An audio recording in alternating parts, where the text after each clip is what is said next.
എന്തൊക്കെയാ നടക്കുന്നേ? എന്തൊക്കെയാ?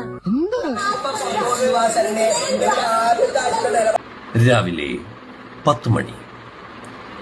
ഈ വീട്ടിൽ നിങ്ങൾ ഇതുപോലെയുള്ള അലപറകൾ കേൾക്കും. നാശത്തിലേക്കാ നിങ്ങൾ പോകുന്നത്. അത് ഞങ്ങൾ അങ്ങ് സഹിച്ചു. നിനക്കതൊക്കെ എങ്ങനെയാ സാധിക്കുന്നത്? ഒന്ന് ആലോചിച്ച് നോക്ക്. രാവിലെ എണീക്കുന്നു, ഇതുപോലത്തെ ഇഡിയറ്റ്സ് കിടന്നിങ്ങനെ കൊരക്കണമെന്ന് ആലോചിക്കാൻ. തുറന്നു പറഞ്ഞേക്കാം, ഇങ്ങനെ പോവാണെങ്കിൽ എനിക്ക് വക്കീലിന്റെ സഹായം വേണ്ടി വരും. മനസ്സിലായില്ല. ഞാൻ ആ തള്ളെ കൊല്ലു, ബാക്കിയൊക്കെ വക്കീലിന്റെ അടുത്താ. എന്താ നിങ്ങൾ അങ്ങനെ ഒരു വർത്താനം അല്ലല്ല, നിങ്ങൾ എന്തോ മനസ്സിൽ വെച്ച് പറയാനുള്ളത്. അയ്യോ പൊന്നോ, ഞാൻ ഇതുകൊണ്ടൊക്കെയാണ് ഞാൻ എന്നെ കൊണ്ടൊന്നും സഹിക്കാൻ പറ്റില്ല. എല്ലാത്തിനും തന്തയ്ക്ക് ഞാൻ വിളിയും. കുറെ നാളായി നിന്നെ കൈ കിട്ട കാത്തിരിക്കുകയായിരുന്നു ഞാൻ.